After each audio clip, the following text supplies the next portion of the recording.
Masmavi 3 Mutfakta'ya hoş geldiniz. Sevgili arkadaşlarım, bugün sizlere tam ölçülü krep tarifi vereceğim. Krep nasıl pütür olmadan yapabilirsiniz? Çocuklar için de çikolatalı krep yaptım. İyi seyirler dilerim. Tarifimiz için 3 tane yumurtayı karıştırma kasemize alalım.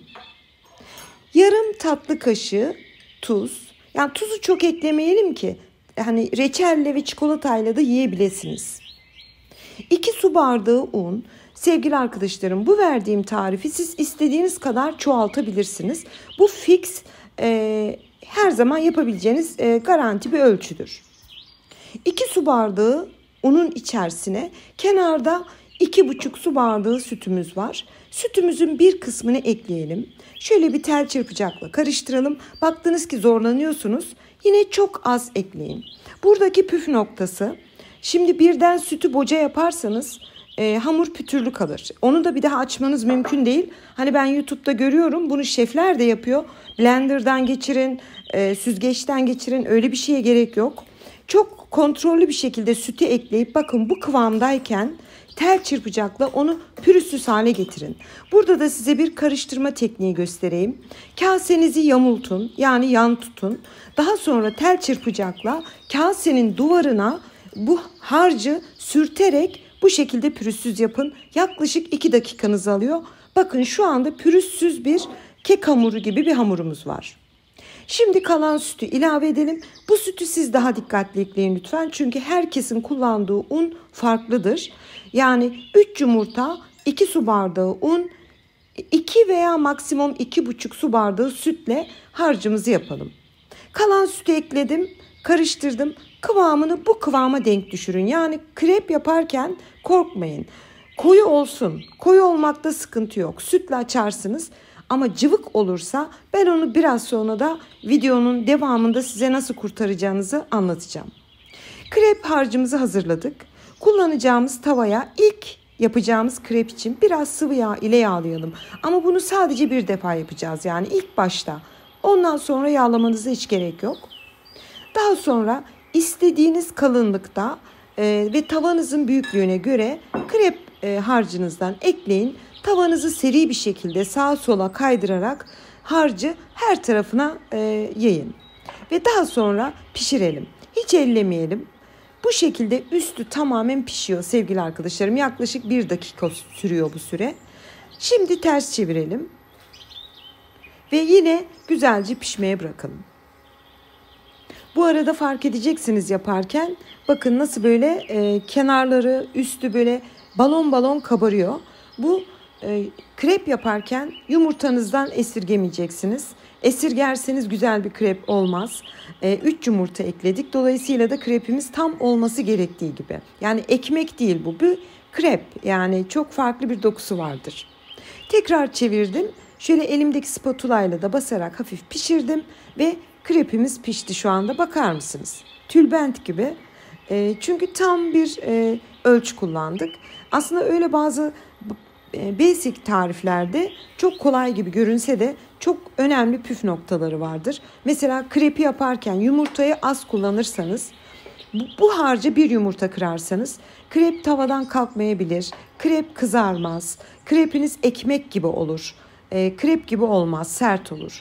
O yüzden tam dengeli olması çok iyi olur. Yine çok konuştum, özür dilerim. Tekrar bir tane daha yaptım ve bunu size hızlı çekim olarak gösteriyorum. Hemen birkaç saniyede zaten üstü çok güzel toparlanıyor. Ters çevirelim. Burayı tabii ki biraz hızlandırdım. Videomu seyrederken siz sıkılmayın diye. Tekrar çeviriyorum. Şöyle birazcık daha öbür yüzünü bakın nasıl kabarıyor yaparken. İşte böyle oluyorsa demek ki çok çok güzel bir krep hamuru yaptık. Bu krep hamurunu da yaptım. Bütün malzemeyi aynı şekilde yaparak kenara aldım. Kaç tane krep çıkacağı kullandığınız tavayla alakalıdır. Benim tavam 28 santim ama 26 santim kullanıyorsanız daha fazla çıkar. 30 santim kullanıyorsanız daha az çıkar. Şimdi de çocukları ben çok seviyorum. Buradan da hepsine Mavi teyzeleri selam gönderiyor. Krep yaptığınızda son kalan hamuru çocuklar için çikolatalı yapabilirsiniz. Bu Almanya'da çok meşhurdur. Özellikle böyle pazarlarda satılır krep. Bu şekilde üzerine kahvaltılık çikolata sürülerek.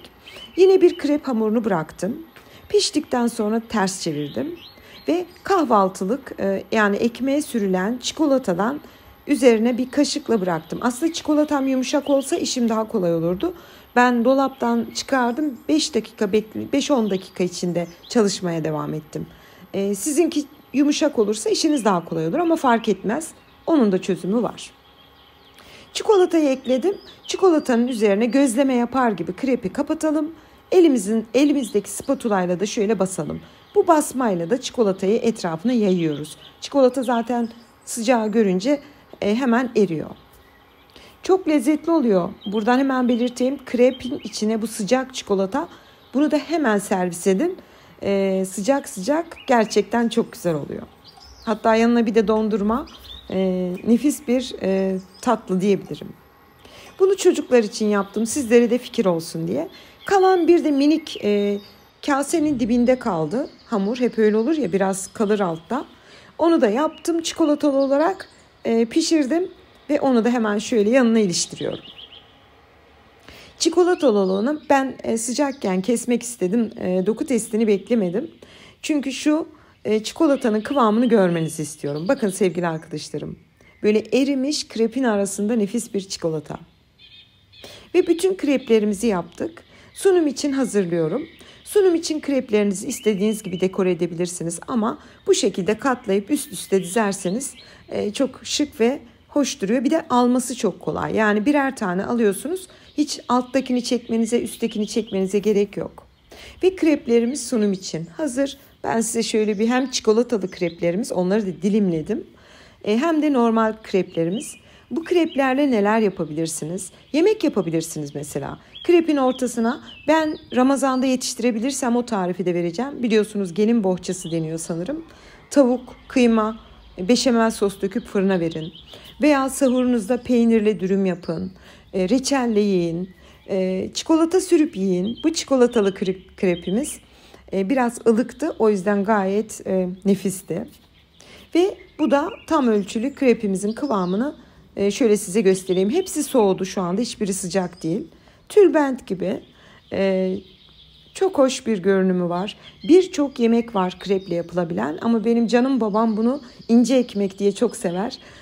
Sadece tulum peyniri ve cevizle yemeyi sever. Nasıl istiyorsanız öyle yiyin. Krep deyip geçmeyelim. Bir sürü ayrıntısını verdim umarım. Bazen çok konuştuğumu farkındayım ama videoyu kısa tutayım diyorum. Anlatacaklarım da çok olunca böyle durmadan konuşan biri gibi oluyorum. Şimdiden yapacak tüm arkadaşlarıma afiyet, bal, şifa olsun diyorum. Hepinize hayırlı Ramazanlar, hayırlı iftarlar. Hoşça kalın.